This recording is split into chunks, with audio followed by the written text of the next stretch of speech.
That is a gorgeous pie. An absolutely gorgeous pie. I have now lost count of how many pies we've made. So I don't know. But I don't know, 7? 8? I have no idea. I don't know if we're up to double digits yet or not.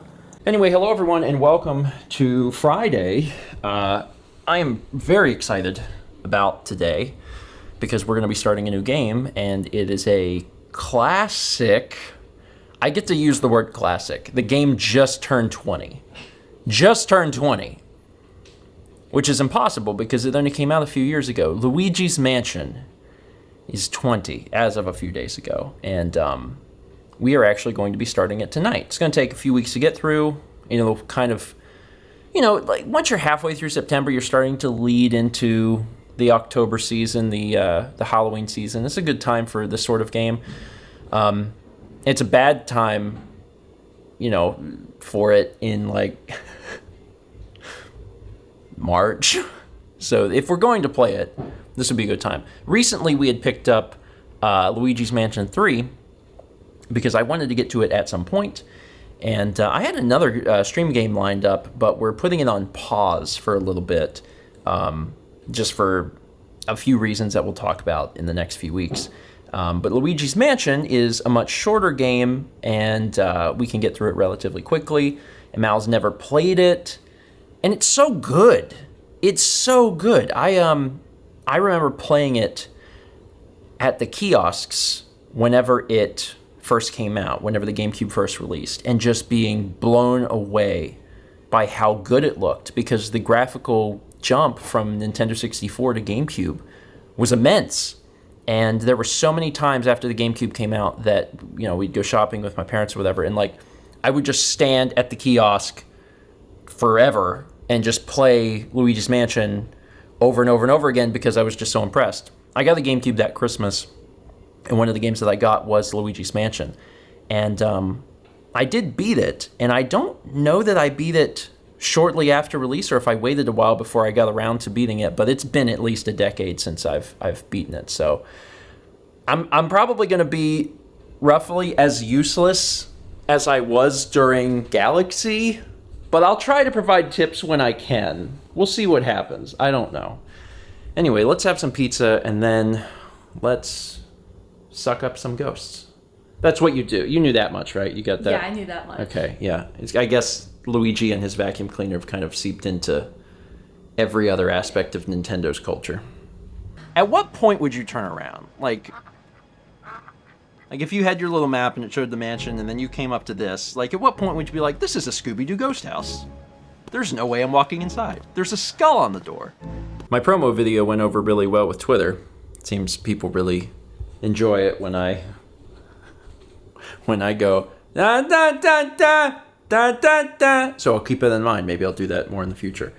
Now, stream's over. We'll talk a little bit about Luigi's Mansion in a moment. You want root beer float?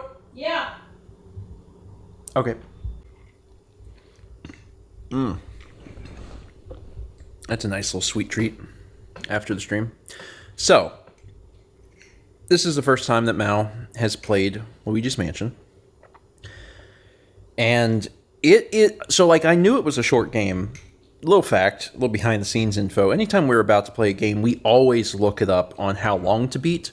There's this website called howlongtobeat.com. You type in the name of a game, and it tells you how long it takes to beat it. It's crowdsourced, so whenever you play a game, you can actually report your time on that website, and it takes the average and figures out how long it takes to beat it. So I knew Luigi's Mansion wasn't long. I've played it before, but it's been a long time, and I remembered it being not terribly long, but man, we were flying through it, honestly. Yeah.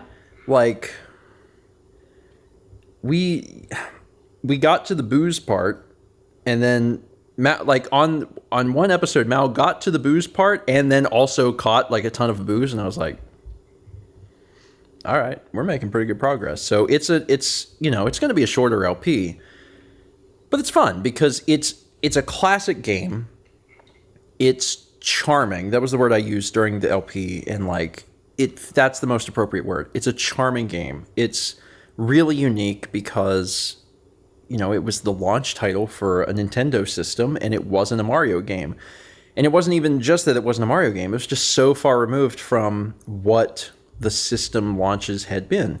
So far removed from Super Mario Brothers, from Super Mario World, from Super Mario 64. And those are all great games, but Luigi's Mansion is something that's very different and very unique and very charming. It stands on its own. And it was probably one of the big, if not the big thing, that kind of solidified Luigi as his own character and his own personality.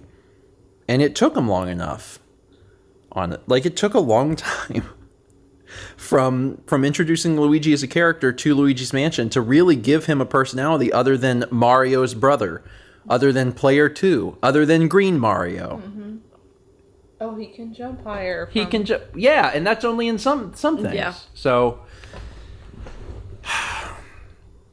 anyway, so how'd you feel? Because this is the first time you got to experience it. I'm sure that I liked it. I thought it was really unique. Yeah. All the touches, the music, the movements and everything have been really good. Mm-hmm. It keeps it moving too. Yeah, it does. You're not really often confused about where to go or what to do. Very rarely. The map screen is helpful. The game is fairly intuitive. Yeah. It's just a good game. Mm-hmm. It's a good game. And I played Dark Moon some years ago. In fact, there's probably a vlog, I think, where I reviewed it. I don't really remember anything about it, to be honest. And, that's not out of the picture for at some point in the future. But for now, we're going to focus on getting through Luigi's Mansion. And this first stream was a lot of fun.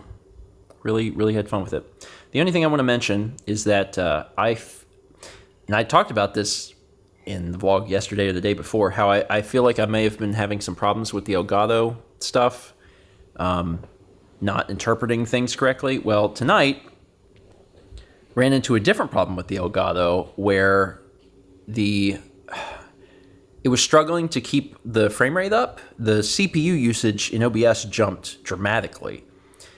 And I'm not 100% sure it was related to the Elgato, but I suspect heavily because I deactivated and reactivated it, and then it fixed it.